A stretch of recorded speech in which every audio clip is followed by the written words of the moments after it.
এর আলোচনায় আমরা অভিক্ষা নির্ভরযোগ্যতা কিভাবে পরিমাপ করব সেই নিয়ে আলোচনা করেছি। চারটে মেন পদ্ধতি আলোচনা করা হয়েছে, তোমরা দেখেছো। সেই চারটে পদ্ধতি ডিটেলসে আলোচনা করা হয়েছে। আজকে আমরা দেখব অভিক্ষা নির্ভরযোগ্যতা হ্রাসের কারণ, কেন কমে যায়। কমে যাওয়ার পিছনে কয়েকটি কারণ আছে, মেন তিনটে কারণ। একটা হচ্ছে অভিক্ষা নির্ভর কারণ, যে অভিক্ষাটা তৈরি করা হয়েছে তার কিছু সমস্যার জন্য অভিক্ষা নির্ভরযোগ্যতা কমতে পারে। দুটো অভিক্ষার্থী নির্ভর, যারা পরীক্ষা দিচ্ছে তাদের কারণে কমতে পারে। অভীক্ষক নির্ভর, যিনি পরীক্ষার পরে খাতাটা দেখছেন তার কারণেও কিন্তু কমতে পারে, অ্যান্সার শিটটা দেখছেন তার কারণে কমতে পারে। প্রথম হচ্ছে অভীক্ষা নির্ভর কারণ। আমরা দেখব এখানে কয়েকটা কারণ দেখানো, যেমন অভীক্ষার দৈর্ঘ্য। এটা হচ্ছে অভীক্ষার দৈর্ঘ্য যত বেশি হবে তত অভীক্ষাটা নির্ভরযোগ্যতা বৃদ্ধি পাবে। আর দৈর্ঘ্য কম, দৈর্ঘ্য মানে কি, অভীক্ষার দৈর্ঘ্য মানে কি, মানে প্রশ্নপত্রের সংখ্যা যত বেশি হবে। অভীক্ষার দৈর্ঘ্য মানে কিন্তু লম্বা না, ঠিক আছে। প্রশ্নপত্রের সংখ্যা যত বেশি হবে তত নির্ভরযোগ্যতা বাড়বে। আর যত প্রশ্নপত্রের সংখ্যা কম হবে, ওই যে পদ মানে প্রশ্ন কম হবে, তত নির্ভরযোগ্যতা কমে যাবে। অর্থাৎ সমানুপাতিক সম্পর্ক বলা যেতে পারে, যে অভীক্ষার প্রশ্নপত্রের সংখ্যা বেশি হলে নির্ভরযোগ্যতা বাড়বে, কম হলে কমবে। এইটা হচ্ছে তোমার একটা কারণ, ঠিক আছে, অভীক্ষা নির্ভর কারণ। 2 নম্বর কি, অভীক্ষার কাঠিন্য, difficulty value of test item. যখন অভীক্ষাগুলোর প্রশ্নের মান, কাঠিন্য মান যেটাকে বলে, খুব সহজ বা খুব কঠিন হলে কিন্তু, অর্থাৎ খুব কঠিন প্রশ্ন হলে যেমন নির্ভরযোগ্যতা কমে যাবে, ঠিক তেমনই খুব সহজ প্রশ্ন হলেও কিন্তু নির্ভরযোগ্যতা কমে যাবে। অর্থাৎ কাঠিন্য মানে একটা নির্দিষ্ট সীমাবদ্ধ রাখতে হবে। ওই আমরা আগে পড়েছিল, আলোচনা করেছিলাম 0.3 থেকে 0.7, এই কাঠিন্য মানের যে প্রশ্নগুলো থাকে সেগুলো হচ্ছে খুব সহজও হয় না, খুব কঠিনও হয় না। সেই কাঠিন্য মানে যদি আমরা রেঞ্জে রাখতে পারি তাহলে কিন্তু অভীক্ষা নির্ভরযোগ্যতা ঠিকঠাক থাকবে। আর খুব বেশি হলে কাঠিন্য মান যদি খুব বেশি, অর্থাৎ কোশ্চেন যদি খুব কঠিন হয়ে যায় তা তার নির্ভরযোগ্যতা কমে যায়। আবার খুব সহজ হলে নির্ভরযোগ্যতা কমে যায়, ঠিক আছে। যাই হোক, তাহলে নির্দিষ্ট কাঠিন্য মানটা একটা নির্দিষ্ট রেঞ্জের মধ্যে রাখতে পারলে তাহলে কিন্তু অভীক্ষা নির্ভরযোগ্যতা ঠিক থাকবে। 3 নম্বর হচ্ছে অভীক্ষা পদগুলোর উদ্দেশ্যহীনতা। যে প্রশ্নগুলো রাখা হয়েছে অভীক্ষার মধ্যে, অভীক্ষা পদ মানে প্রশ্ন, সেগুলোর যদি নির্দিষ্ট কোনো উদ্দেশ্য অভিমুখী না হয়, যাতে কোনো নির্দিষ্ট উদ্দেশ্য পরিমাপের জন্য যদি না হয় তাহলে কিন্তু নির্ভরযোগ্যতা কমে যাবে। আমরা জানি যে কোনো প্রশ্নের একটা উদ্দেশ্য থাকে, না, যে কোনো প্রশ্ন যখন আমরা প্রশ্ন করি তার উদ্দেশ্য থাকে, তো সেই উদ্দেশ্যটা ঠিকঠাক না হয় তাহলে কিন্তু নির্ভরযোগ্যতা কমে যাবে। এই যে উদ্দেশ্যহীনতা বলছে। অভীক্ষা মানে বিক্ষিপ্ত বিন্যাস। অভীক্ষাপদ যদি তোমার কাঠিন্যমান অনুসারে যে সাজানো না হয়, অর্থাৎ সহজ থেকে কঠিন, এটা বলে কাঠিন্য মান। অর্থাৎ সহজ থেকে কঠিন আমরা যদি এমনভাবে সাজাই, প্রথমেই খুব কঠিন প্রশ্ন দিয়ে দেওয়া হলো, তারপরে আবার সহজ, তারপরে আবার একটু সহজ, আবার কঠিন, এরকমভাবে সাজালে কিন্তু তোমার নির্ভরযোগ্যতা কমে যাবে। অর্থাৎ হ্যাপাজার্ডলি এটা তোমার বিন্যস্ত করলে কিন্তু নির্ভরযোগ্যতা কমে যাবে। কিরমভাবে বিন্যস্ত করতে হবে, প্রথমে প্রথমে সহজ, তারপর একটু কঠিন, তারপর একটু কঠিন, তারপর একটু কঠিন, এরমভাবে ক্রমশ কঠিন, সহজ থেকে কঠিনের দিকে প্রশ্ন তৈরি করতে হবে, যেতে হবে। তাহলে দেখবে ওর বিন্যাসটা ঠিক থাকবে এবং নির্ভরযোগ্যতা বাড়বে। এটাকে বলে কাঠিন্য মান অনুযায়ী প্রশ্ন করা। এইটা একটা কারণ। 5 নম্বর আর কি কারণ, অভীক্ষা পুনরাবৃত্তি ও পরস্পর নির্ভরশীলতা। পরস্পর একটা অভীক্ষা যদি বারবার প্রয়োগ করা হয় তার নির্ভরযোগ্যতা কমে যায়, ঠিক আছে। এই বলতে নির্ভরশীল অভীক্ষাপদ কিংবা একই জাতীয় অভীক্ষার পুনরাবৃত্তি, একই জাতীয় প্রশ্ন যদি বারবার করা হয়, বা তোমার একটা প্রশ্ন দেখবে অনেক সময় আমরা কি করি, একই ধরনের প্রশ্ন দুবার, দুটো বা তিনটে দেওয়া আছে, এক্ষেত্রে কিন্তু নির্ভরযোগ্যতা কমে যাবে, ঠিক আছে। তাহলে একই ধরনের প্রশ্ন দেওয়া যাবে না কিন্তু, ঠিক আছে। ধরো আমরা দিলাম যে ভারতের রাজধানীর নাম কি, ঠিক আছে। আবার আরেকটা প্রশ্ন দেওয়া হলো, দিল্লি ভারতের রাজধানী, সত্য না মিথ্যা বলো, ঠিক আছে।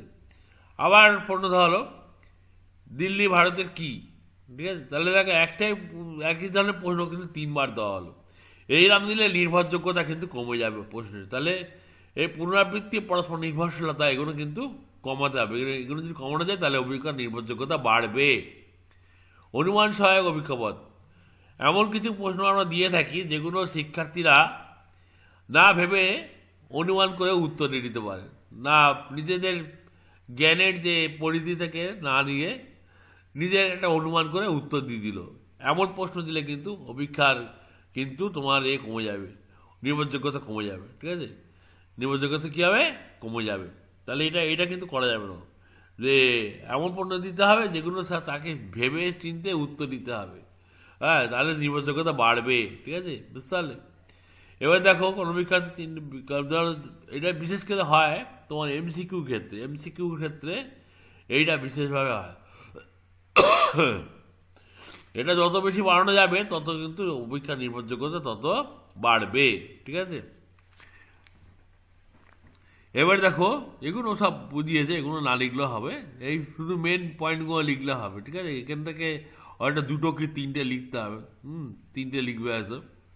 আচ্ছা, এবার দেখো অভিক্ষার্থী নির্ভরযোগ্য, যে অভিক্ষার্থী যে পরীক্ষা দিচ্ছে তার কারণে, যেমন তার শারীরিক অবস্থা যদি ভালো না হয়, ঠিকঠাক না থাকে, যদি অসুস্থ বা অস্বাচ্ছন্দ্য বোধ করে, তাহলে কিন্তু অভিক্ষার কিন্তু নির্ভরযোগ্যতা কমে যাবে। ঠিক আছে, নির্ভর করে শারীরিক অবস্থা, অভিক্ষার্থী যে পরীক্ষা দিচ্ছে। মানসিক প্রকৃতি, মানসিক প্রস্তুতি না থাকলে যে অভিক্ষা প্রদানের জন্য, পরীক্ষা দেওয়ার জন্য যদি সে মানসিকভাবে প্রস্তুত না থাকে তাহলে কিন্তু নির্ভরযোগ্যতা কমতে পারে। ঠিক আছে, তাহলে শিক্ষার্থীকে যেমন শারীরিকভাবে প্রস্তুত থাকতে হবে, ঠিক তেমনই মানসিকভাবে প্রস্তুত থাকতে হবে।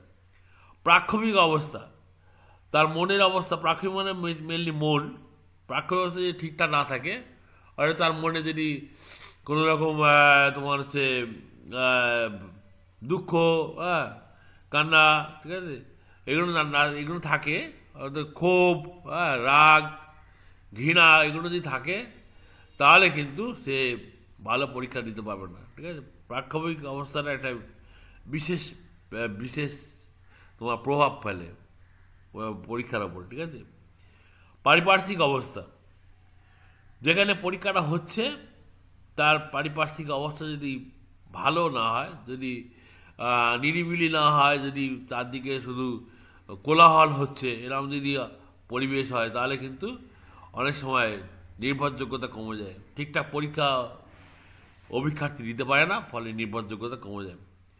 অভিজ্ঞতা সঞ্চালন, একই ধরনের প্রশ্ন দুবার যদি করা যায় তাহলে একটা প্রশ্নের যে অভিজ্ঞতা সেটা পরে পরে সঞ্চালিত হতে পারে, ফলে নির্ভরযোগ্যতা কিন্তু সঠিক হয় না। ওই একটু আগে দুটো প্রশ্নের উত্তর দিলাম, ওই উদাহরণ দিলাম। ঠিক আছে, যে ভারতের রাজধানীর নাম কি, তারপর দিল্লি ভারতের কি, একই ধরনের প্রশ্ন যদি থাকে তাহলে কিন্তু একটার অভিজ্ঞতা অন্যতায় সঞ্চালিত হয়, ফলে প্রভাব পড়ে, নির্ভরযোগ্যতা কমে যায়। এবার দেখ অভীক্ষক নির্ভর, যে অভীক্ষক তার যে অভীক্ষক মানে কে? অভীক্ষক মানে হচ্ছে যে পরীক্ষা নিচ্ছে, যে পরীক্ষা নিচ্ছে। কে নেয় পরীক্ষা?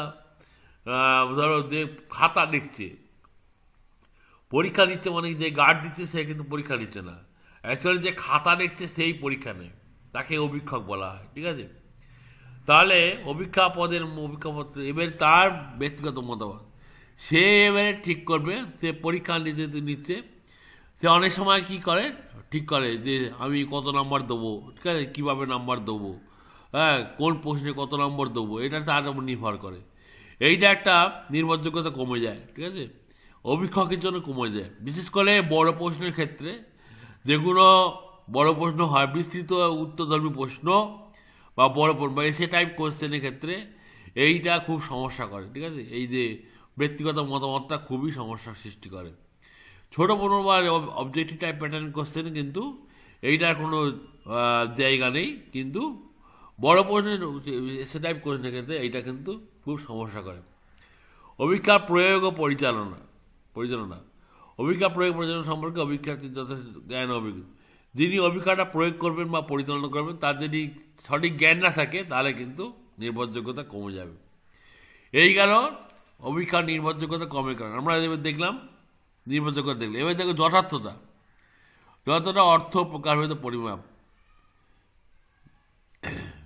কোনো অভিক্ষার ব্যক্তির যে মানসিক বা শিক্ষাগত বৈশিষ্ট্যকে পরিমাপের জন্য প্রস্তুত করা হয়েছে, অভিক্ষারী কতটা নিখুঁত ও স্বার্থভাবে তা পরিমাপ সক্ষম হচ্ছে তার মাত্রাই হলো অভিক্ষা যথার্থতা। ধরো ইতিহাসের জ্ঞান পরিমাপের জন্য একটা অভিক্ষা তৈরি করা হয়েছে। ইতিহাসের জ্ঞান, শিক্ষার্থীদের ইতিহাসের বিষয় জ্ঞান। এবারে যে প্রশ্নটা তৈরি করা হয়েছে সেই প্রশ্ন যদি ইতিহাসের জ্ঞান ভালোভাবে পরীক্ষা করতে পারে, ভালোভাবে টেস্ট চেক করতে পারে, তাহলে কিন্তু বলা হবে সেই অভিজ্ঞাটা যথার্থ অভিজ্ঞা। অনেক সময় দেখবে ইতিহাসের জ্ঞান পরিমাপ করতে গিয়ে সে বাংলা বা ভূগোলের জ্ঞানও পরিমাপ করে ফেলে, হ্যাঁ। ফলে সবসময় যথার্থ বলা যাবে না। যদি ইতিহাসের জন্য তৈরি হয়েছে যে অভিজ্ঞাটা, সেটা যদি শুধুমাত্র ইতিহাসের জ্ঞানই পরিমাপ করে, তাহলে বলতে হবে সে অভিজ্ঞাটা যথার্থ বা তার যথার্থতা আছে, তার যথার্থতা আছে। যেমন ওইখানে উদাহরণ দিচ্ছি আমি যেটা বললাম ইতিহাসে, এখানে ভৌত বিজ্ঞান বলতে ভৌত বিজ্ঞান পারদর্শিত অভিজ্ঞা যে মাত্রা বা যথা নির্ভুলভাবে শিক্ষার্থী ভৌত বিজ্ঞানের জ্ঞান পরিমাপে সক্ষম তাকে বলে অভিজ্ঞাটি যথার্থতা। অর্থাৎ যেটা যেটা চেক করার জন্য অভিজ্ঞাপত্রটা তৈরি করা হয়েছে, সে যদি সেটাই চেক করে তাহলে তার যথার্থতা বেশি হবে, ঠিক আছে। এখানে দেখো স্টেনলে বলছে the validity of A measure is low how well it fulfil the function for which it is being used. অর্থাৎ যে জন্য অভিক্ষাটা তৈরি করা হয়েছে সে যদি সেইটা ঠিকঠাক পরিমাপ করে তাহলে বলে তার ভ্যালিডিটি আছে। যতটা কোনো ভ্যালিডিটি, ইংরাজি ভ্যালিডিটি, ঠিক আছে। তাহলে যে জিনিসটা যার জন্য তৈরি করা হয়েছে সে যদি সেই কাজটা ঠিকঠাক করে তাহলে বলা হবে তার ভ্যালিডিটি আছে। ওটা সহজ কথা, যে জিনিসটা যার জন্য তৈরি করা হয়েছে সে যদি সেই কাজটাই ঠিকঠাক করে তাহলে বলা হবে তার ভ্যালিডিটি আছে। অভিক্ষার ক্ষেত্রে তাই, অভিক্ষাটা যে উদ্দেশ্যে তৈরি করা হয়েছে ও যদি সেই কাজটাই করে তাহলে বলতে হবে অভিক্ষাটা যথার্থতা আছে। উপরের সংজ্ঞাগুলো দেখলে validity refers to the extent to which the result of the evaluation procedure serve the particular use for which they be intended.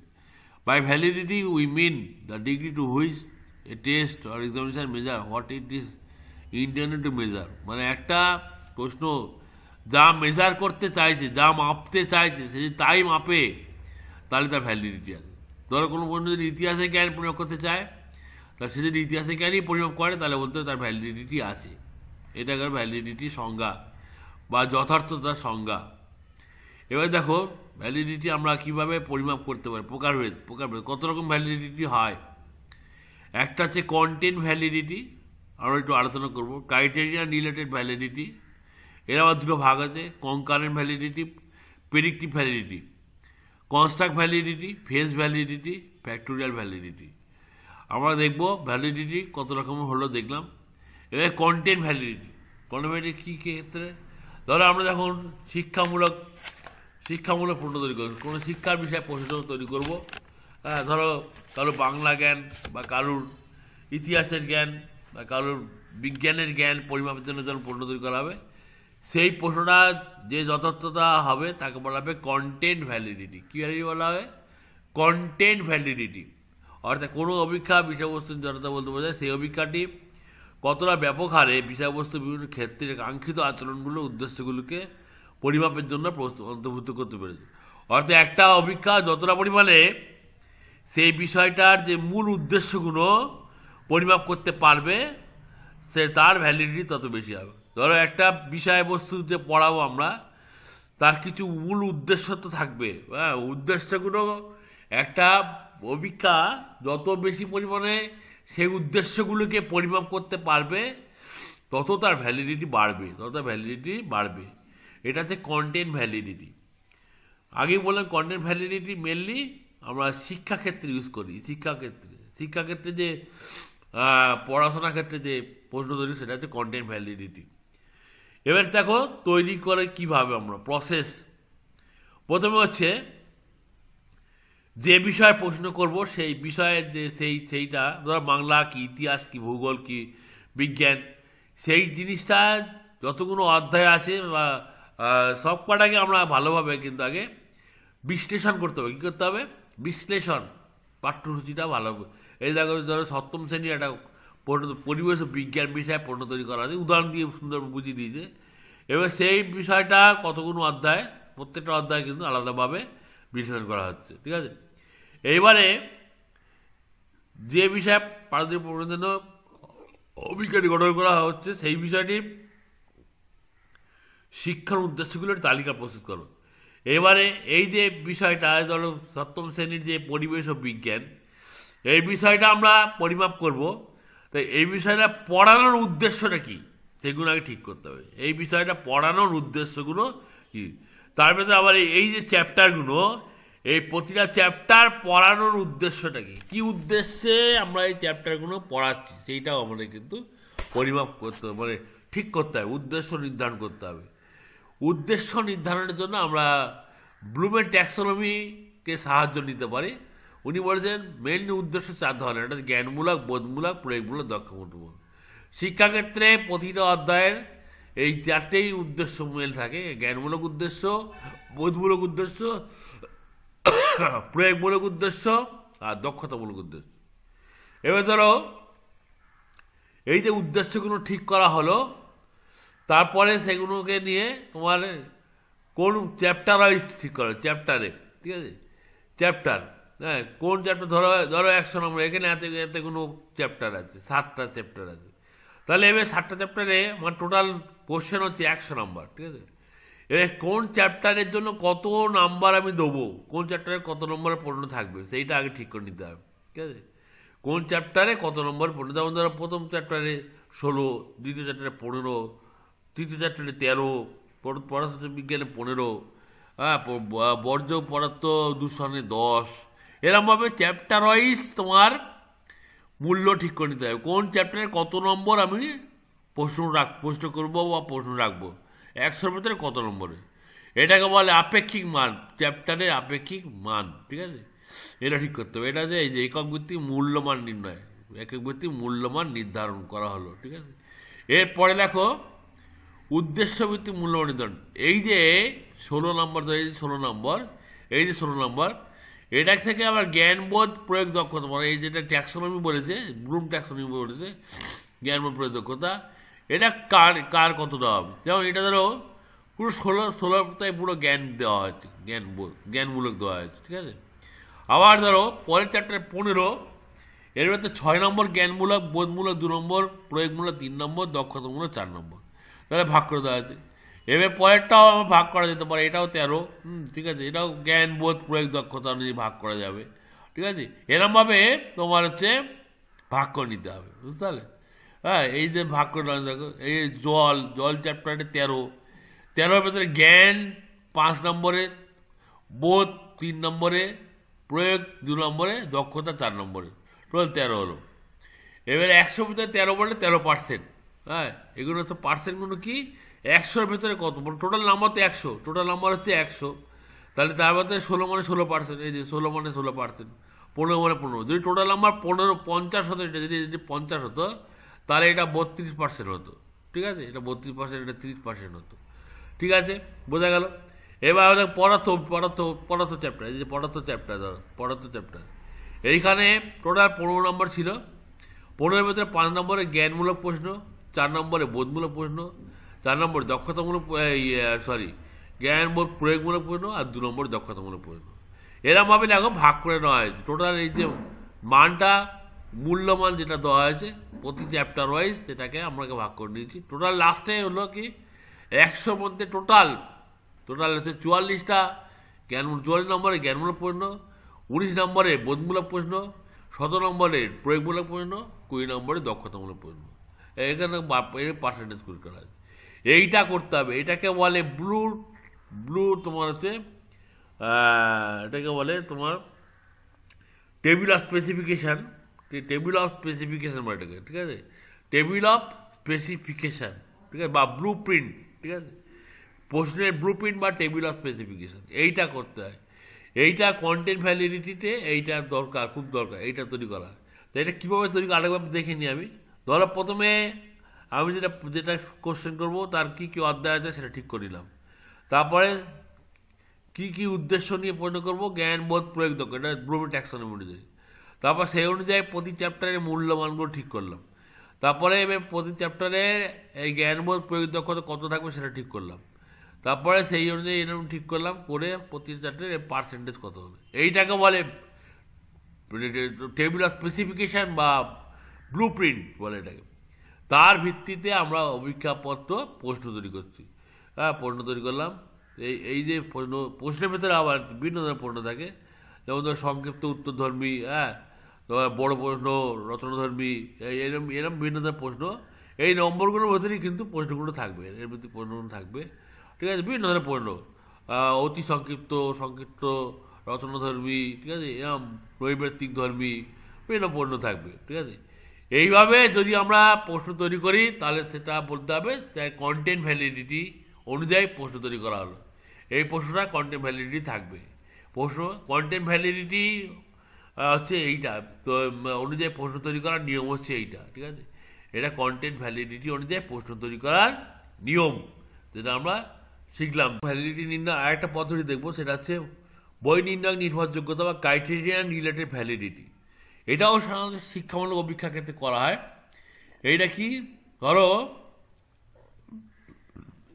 জনতান্ত্রিক নির্ণয়ের জন্য এটা সংজ্ঞা দিয়েছি, criterion related validity refers to the extent to which test performance is related to same other valuated measure of performance. মানে একটা অভিজ্ঞা দেখে আরেকটা অভিজ্ঞার validity নির্ণয় করা হয় এক্ষেত্রে। ঠিক আছে, ধরো তোমার হচ্ছে একটা অভিজ্ঞা থেকে আরেকটা অভিজ্ঞা ভ্যালু, ধরো তোমার মাধ্যমিক পরীক্ষা কেমন রেজাল্ট, মানে সেই প্রশ্নটা আমরা পরীক্ষা দেয়, আমরা প্রত্যেকে মাধ্যমিক পরীক্ষা দিই। তা আমরা টেস্ট পরীক্ষা আগে নেওয়া হয়, মাধ্যমিক আগে কী নেওয়া হয়, টেস্ট পরীক্ষা। এবার টেস্টে প্রশ্ন যেটা করা হবে তার ভ্যালিডিটি আছে কি না আমি দেখব। তার জন্য আমি কি করব, প্রথমে টেস্ট পরীক্ষাটা নেবো, নেওয়ার পরে এবারে আমরা খাতা দেখব, খাতা দেখে নম্বর দেবো। এবার নম্বর দিয়ে সেই নম্বর যে দিলাম তার ভিত্তিতে আমরা বলে দিতে পারবো যে এই যে এটা মাধ্যমিকে এত পাবে। ধর টেস্ট পরীক্ষা নাম্বার দেখে আমরা অনেক সময় টিচাররা বলে দেয় যে এই যে এটা ফাইনালে বা মাধ্যমিকে এত পাবে, হ্যাঁ, ইতিহাসে এত পাবে বা ভূগোলে এত পাবে। যদি দেখা যায় যে হ্যাঁ ঠিকই বলেছে, মিলে গেছে, 3 মাস পরে যে মাধ্যমিক পরীক্ষা হয়েছিল ফাইনালে সেখানে সত্যিই সে ওলামি পেয়েছে, তাহলে বলতে হবে যে টেস্টের যে কোশ্চেনটা ছিল সেই কোশ্চেনটা যথার্থ ছিল, তার ভ্যালিডিটি আছে। ব্যাপারটা বোঝা গেল যে ধরো আজকে একটা পরীক্ষা নেওয়া হচ্ছে, টেস্ট পরীক্ষা নেওয়া হয়েছে, এবার এর পরে 3 মাস পরে ফাইনাল পরীক্ষা হবে, হ্যাঁ, যে কোনো ক্লাসে নেওয়া হয়, মাধ্যমিক বা উচ্চ মাধ্যমিক বা গ্র্যাজুয়েশনে যে কোনো পরীক্ষা টেস্ট পরীক্ষা নেওয়া হয়, বা বিএডেও পরীক্ষা নেওয়া হয়। ঠিক আছে, এই টেস্ট পরীক্ষাটা নিয়ে বলে দেওয়া হয় যে অনেক মাস্টার, অভিজ্ঞ মাস্টার মশাই, তারা বলে দেয় যে এসে এটা টেস্টে 180 পাচ্ছে, মানে মাধ্যমিকে 190 পাবে, এটা অনেক বলে দিতে পারে। এবং যদি দেখা যায় সত্যি সত্যি 3 মাস পরে যখন মাধ্যমিক পরীক্ষা দিল সেখানে সে 90 পেল, তাহলে বলতে হবে যে টেস্ট পরীক্ষার যে কোশ্চেনটা ছিল তার ভ্যালিডিটি ছিল। এরকমভাবে এটা কিন্তু ভ্যালিডিটি পরিমাপ করা যায়। এটা হচ্ছে সম্ভাব্যতামূলক ভ্যালিডিটি বা প্রেডিক্টিভ ভ্যালিডিটি। আর এটা হচ্ছে সহ অবস্থামূলকতা বা কনকার্ড ভ্যালিডিটি। এটা কি জিনিস, ধরো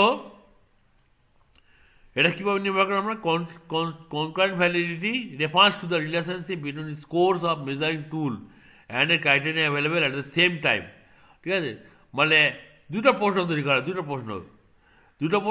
করা হয়েছে, একটা প্রশ্নের নিরিখে আরেকটা প্রশ্নের ভ্যালিডিটি নির্ণয় করা হবে, একটা প্রশ্নের নিরিখে আরেকটা প্রশ্নের ভ্যালিডিটি নির্ণয় করা। যেমন যে অভিজ্ঞাটি সহজ যতটা নির্ণয় করতে হবে সেটি যাদের জন্য প্রস্তুত করা হয়েছে তাদের একটি প্রতিনিধি দলের ওপরে প্রয়োগ করে স্কোর বন্টন নির্ণয়। প্রথমে দুটো অভিজ্ঞা তৈরি করা হলো, ঠিক আছে, এবারে একটার ওপর বেস করে আরেকটার ভ্যালিডিটি নির্ণয় করা হবে। ধরো যেটার ভ্যালিডিটি আমরা নির্ণয় করতে চাইছি, এ অভিজ্ঞা বি অভিজ্ঞা, ধরো এ অভিজ্ঞার ভ্যালিডিটি নির্ণয় করবো আমরা বা যথাযথ নির্ণয় করবো। তাহলে কী করবো, প্রথমে এ অভিজ্ঞাটা তৈরি করলাম, করে একদল শিক্ষার্থীর ওপরে প্রয়োগ করলাম।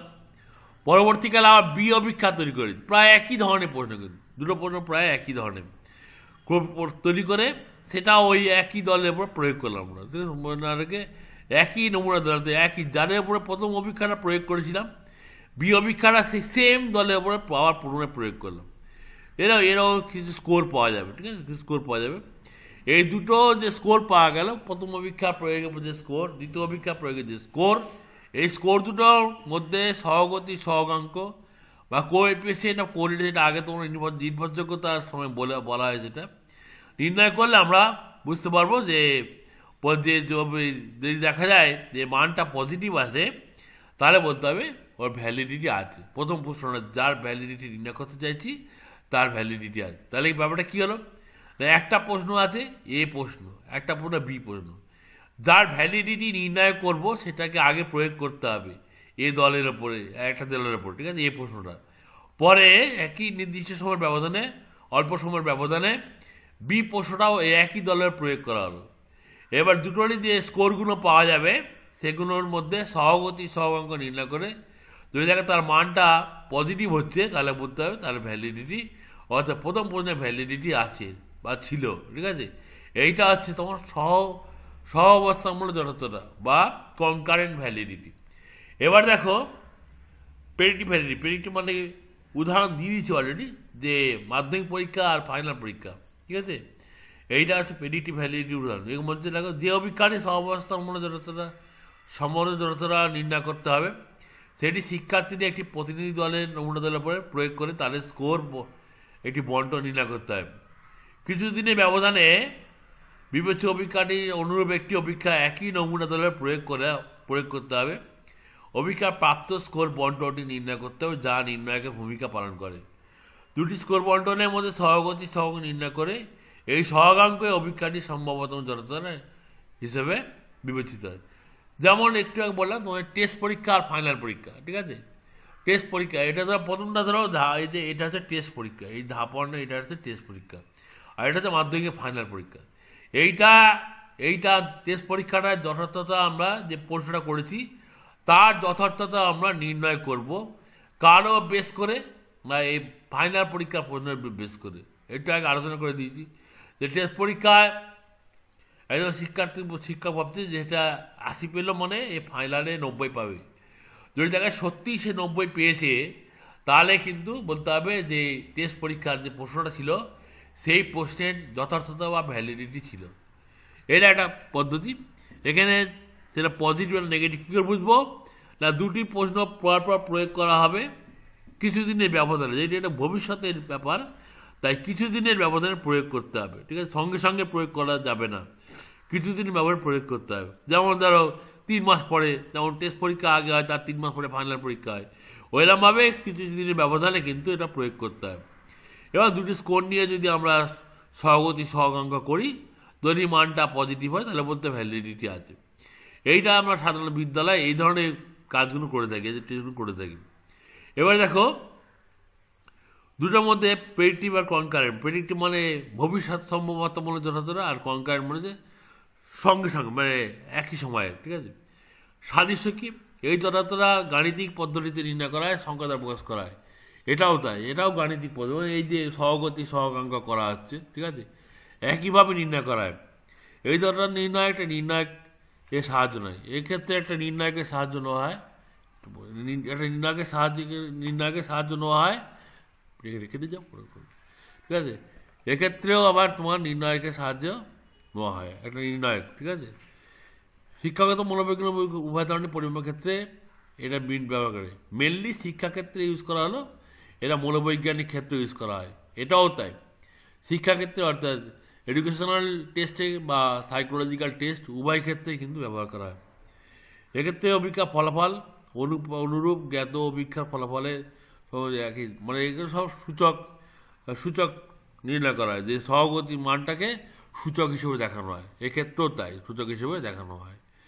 বৈসাদৃশ্য কি, এটা হচ্ছে অভিজ্ঞাটি নির্ণায়ক অভিজ্ঞাটি নির্দিষ্ট সময়ের ব্যবধানে কোনো বিশেষ নমুনা, এটা কিন্তু নির্দিষ্ট দিনের ব্যবধানে, দিন 1 মাস বা 2 মাসের ব্যবধানে প্রয়োগ করা হয়। এইটা প্রায় কিন্তু খুব একটা সময়ের ব্যবধান দেখা হয় না, ঠিক আছে, সঙ্গে সঙ্গেই প্রয়োগ করা হয়, এক্ষেত্রে সময়ের ব্যবধান থাকে, ওটা 15 দিন বা 20 দিন বা 1 মাস বা 2 মাস বা 3 মাস ব্যবধানে প্রয়োগ করা হয়। এটা কিন্তু সময়ের ব্যবধান খুব একটা কথা রাখা হয় না। এটা কি জনতার মাধ্যমে কোনো পরীক্ষায় কতটা সার্থকভাবে শিক্ষার্থী ভবিষ্যতে অর্থাৎ সফলতার সম্ভাবনা আছে। এই যে একটু আগে বললাম যে টেস্ট পরীক্ষার রেজাল্ট থেকে বলে দেওয়া যায় যে মাধ্যমিক পরীক্ষায় শিক্ষার্থী কত নম্বর পাবে, এইটা সেটাই বলছে যে ভবিষ্যতে কতটা সফল হবে। আর টেস্ট পরীক্ষা থেকে বলা হলো যে মাধ্যমিক সে কতটা সফলভাবে নম্বর পাবে সেটা বলে দেওয়া যায়। এটা কিন্তু সঙ্গে একই ঠিক আছে। যতটার মাধ্যমে অভিজ্ঞা পরিমাপ প্রচলিত অন্য কোনো অভিজ্ঞা পরিমাপের সঙ্গে কতটা সামঞ্জস্যপূর্ণ তার, এটা কিন্তু একই সময় প্রয়োগ করা হয়, ফলে একটা আরেকটার সাথে কতটা মিল আছে সেইটা কিন্তু এখানে বোঝা যায়, সামঞ্জস্যপূর্ণ। এই অভিজ্ঞার মাধ্যমে শিক্ষার্থীর ভবিষ্যৎ সম্ভাবনা পায়। একে তার শিক্ষার্থীর ভবিষ্যতে কোন জায়গায় পৌঁছাবে, কিভাবে পরীক্ষায় কত নম্বর পেতে পারে সেইটা একটা আমরা সম্ভাবনা দেখতে পাই। আর এক্ষেত্রে কিন্তু তোমার হচ্ছে এটা সহ অবস্থা বললে একই সময় প্রয়োগ করা হয়, ঠিক আছে, একই সময় দেখা হয় এটা, ঠিক আছে, এটা কিন্তু একই সময়ের ব্যাপার। এটা কিন্তু বিদ্যালয় গৃহীত নির্বাচনী প্রক্রিয়া, যে উদাহরণটা দিলাম এক্ষুনি, যে এটা টেস্ট পরীক্ষা, এটা ফাইনাল পরীক্ষা, আর এটা বুদ্ধির অভিজ্ঞা। এই গেল তোমার সম্ভবত অনুদানতা আর বা পেটিভ ভ্যালিডিটি আর কনকারেন্ট ভ্যালিডিটি পার্থক্য, তাদের সম্বন্ধে আলোচনা করলাম, পার্থক্য আলোচনা করলাম। এবার দেখো কনস্ট্রাক্ট ভ্যালিডিটি বা হচ্ছে সংগঠনমূলক যথার্থতা। এইটা খুব গুরুত্বপূর্ণ। এটা কিন্তু এডুকেশনাল ক্ষেত্রে হয়, এটা কিন্তু মেনলি সাইকোলজিক্যাল টেস্ট, অর্থাৎ বুদ্ধির অভিজ্ঞা বা সম্ভাবনার অভিজ্ঞা বা ধরো প্রাক্ষবিক অভিজ্ঞা বা আবেগের অভিজ্ঞা, এক্ষেত্রে কিন্তু এটা প্রয়োগ করা হয়। এটা হচ্ছে সম্ভাবনামূলক, এটা হচ্ছে কনস্ট্রাক্ট ভ্যালিডিটি। এটা কিন্তু শিক্ষাক্ষেত্রে নয়, এটা কিন্তু তোমার ওই মনোবৈজ্ঞানিক ক্ষেত্রে বা সাইকোলজিক্যাল টেস্টের ক্ষেত্রে এটা কিন্তু প্রয়োগ করা হয়। এই অভিজ্ঞাটা মেনলি সাইকোলজিক্যাল টেস্টের জন্য প্রয়োগ করা হয়। এটা অনেকটা কিন্তু যুক্তির ওপর নির্ভর করে, লজিক্যাল ব্যাপারে। এখানে কোনো হাতে কলমে খুব একটা প্রমাণ নেই, কিন্তু এটা মেনলি লজিকের ওপর নির্ভর করে। এটা কি বলছে, স্টেপগুলো দেখো। সংগঠনের কার্যকরী ধারণা, যে বিষয়টা ধরো সাইকোলজিক্যাল টেস্ট তৈরি করা হয়, বুদ্ধি পরিমাপ শিক্ষার্থীর বুদ্ধি পরিমাপের জন্য আমরা একটা প্রশ্ন তৈরি করছি, ঠিক আছে। তাহলে প্রথম স্টেপ হচ্ছে যে যেটা পরিমাপ করব, হ্যাঁ, সেইটা সম্পর্কে স্পষ্ট ধারণা থাকা দরকার, যে কি পরিমাপ করতে চলেছি, স্পষ্ট ধারণা। 2 নম্বর কি, ওইটা পরিমাপ সম্পর্কে কিছু হাইপোথিসিস ধরতে হয়, ঠিক আছে, হাইপোথিসিস ধরতে হবে। যে যারা বুদ্ধিমান ছেলে, আমি যেহেতু বুদ্ধির অভিজ্ঞতা তৈরি করছি, অতএব আমি মনে করতে পারি যে যারা বুদ্ধিমান ছেলে তারা ভালো রেজাল্ট করবে, হ্যাঁ, যারা বুদ্ধি কম বলে ভাবা হয় তাদের রেজাল্ট খারাপ হবে। এটা বলে হাইপোথিসিস ধরা, হ্যাঁ, অনুমিত প্রকল্প বলে এটাকে, ঠিক আছে। আবার এরা বলতে পারি যারা পড়াশোনা করে বেশি তারা ভালো রেজাল্ট করবে, যারা পড়াশোনা কম করে তারা রেজাল্ট ভালো করতে পারবে না। এটাও একটা প্রকার, এগুলো বলে হাইপোথিসিস বা অনুমিত প্রকল্প। তৃতীয় পর্যায়ে কি হবে, অভিজ্ঞাপত্র তৈরি, প্রশ্ন তৈরি করা হলো, এই বুদ্ধির অভিজ্ঞার জন্য প্রশ্নপত্র তৈরি করা হলো। চতুর্থ পর্যায়ে কি হলো, অভিজ্ঞাটা প্রয়োগ করা হলো, একজন শিক্ষার্থীর ওপরও প্রয়োগ করা হলো, ঠিক আছে, শিক্ষার্থীর ওপর প্রয়োগ করা। পঞ্চম পর্যায়ে কি হলো, অভিজ্ঞার ফলাফলটা বিশ্লেষণ করা হলো। কি বিশ্লেষণ করা হলো, এই যে হাইপোথিসিস ধরেছিলাম, এটা হাইপোথিসিস বলে, যে মনে করেছিলাম যারা বুদ্ধিমান ছেলে হিসেবে পরিচিত তারা ভালো রেজাল্ট করবে, যারা ক্লাসে মনোযোগী বা ভালো পড়াশোনা করে তারা ভালো রেজাল্ট করবে। এখানে যে হাইপোথিসিস ধরেছিলাম বা অনুমিত প্রকল্প, সেটা যদি দেখা যায়, যে এক্ষেত্রে যদি দেখা যায় হ্যাঁ ঠিকই, যে যারা বুদ্ধিমান ছেলে তারা সত্যি রেজাল্ট ভালো করেছে, আর যারা বুদ্ধি কম বলে পরিচিত তাদের রেজাল্ট সত্যি খারাপ হয়েছে, যারা শিক্ষিত, যারা বেশি পড়াশোনা ভালো তারা সত্যি ভালো রেজাল্ট করেছে, আর যারা পড়াশোনায় একটু দুর্বল তারা সত্যি রেজাল্ট ভালো করেনি। যদি এরম হয় তাহলে বলতে হবে যে অভিজ্ঞতার যথার্থতা আছে। এটা আছে কনস্ট্রাক্ট ভ্যালিডিটি, ঠিক আছে, যে এটা কিন্তু অনুমানের ভিত্তিতে, এটা কিন্তু সম্পূর্ণ এইটা হচ্ছে অনুমান করা হচ্ছে। এটা কি অনুমান করা হচ্ছে, যে যারা আমি এমন একটা অভিজ্ঞতা তৈরি করব যে অভিজ্ঞায় হবে বুদ্ধির অভিজ্ঞা, অর্থাৎ যারা বুদ্ধিমান ছেলে তারা রেজাল্ট ভালো করবে, যারা বুদ্ধিমান ছেলে নয়, কম বুদ্ধি, তারা কিন্তু রেজাল্ট খারাপ করবে, এটা অনুমান করা হচ্ছে। এই জন্য এটাকে বলা হচ্ছে কনস্ট্রাক্ট ভ্যালিডিটি, ঠিক আছে। এটা মেনলি সাইকোলজিক্যাল টেস্টের ক্ষেত্রে এটা হয়, মেনলি মানসিক অভিজ্ঞতা, মনোবৈজ্ঞানিক অভিজ্ঞতার ক্ষেত্রে এটা হয়। যেহেতু ওখানে আমার কতটা বুদ্ধি এটা তো কেউ ঠিকঠাক বলতে পারবে না, ঠিক আছে। সেই ক্ষেত্রে অনুমান করতে হয়, এক্ষেত্রে অনুমানের উপর নির্ভর করে কাজটা করা হয়। এবার দেখো দুটোর মধ্যে পার্থক্য দেখো। এই যে আগে পড়েছি কন্টেন্ট ভ্যালিডিটি পড়েছিলাম, এখন কনস্ট্রাক্ট ভ্যালিডিটি বললাম। এটা মেনলি বলেছি, এটা মেনলি শিক্ষা ক্ষেত্রে ইউজ করা হয়। কন্টেন্ট ভ্যালিডিটি মেনলি কোথায়? শিক্ষাগত অভিজ্ঞতাকে ব্যবহার করা হয়। এইটা মেনলি কোথায়? মনোবৈজ্ঞানিক বা সাইকোলজিক্যাল টেস্টের ক্ষেত্রে ইউজ করা হয়। এটা সাধারণত শিক্ষা অভিজ্ঞা ক্ষেত্রে, এটাকে মনস্তাত্ত্বিক অভিজ্ঞা বা সাইকোলজি টেস্টে এটা তো নির্ণয় সমগ্র পাঠ্য বিষয় শিক্ষার উদ্দেশ্যগুলি হয়। এই ধরনের নির্ণয় অভিজ্ঞা ফলাফল মনোবৈজ্ঞানিক সংগঠনে বেশি যৌক্তিক বিচারের উপর অধিক গুরুত্ব আরোপ করা হয়। তারপরে গেলে এইটা মেন পার্থক্য হচ্ছে, এইটা হচ্ছে তোমার মনোবৈজ্ঞানিক, এটা শিক্ষাগত বিষয় এবং করা হয় এই ধরনের অভিজ্ঞা যথার্থতা। আর এই যথার্থতা মেনলি সাইকোলজিক্যাল টেস্ট, যেখানে মেন্টালিটি, মনোবৈজ্ঞানিক অভিজ্ঞা, বুদ্ধি বা ধরো তার আগ্রহ এগুলো পরিমাপ করা হয়। সেক্ষেত্রে এই ধরনের যথার্থতা নির্ণয় করা হয়, ঠিক আছে। এবার দেখো আমরা চলে এসেছি আপাত যথার্থতা। মানে কি? আপাত মানে একবার দেখে বলে দেওয়া যে হ্যাঁ ঠিকই আছে, প্রশ্ন মনে ঠিক আছে। আমরা এরকম অনেক সময় বলি, ধরো কোনো স্কুলে অনেক এক্সপিরিয়েন্স টিচার থাকে, তারা একটা প্রশ্নটা হাতে নিয়ে বলতে ঠিক আছে, এ তো ভালো প্রশ্ন হয়েছে, হ্যাঁ এরকম বলে দিতে পারে, ঠিক আছে।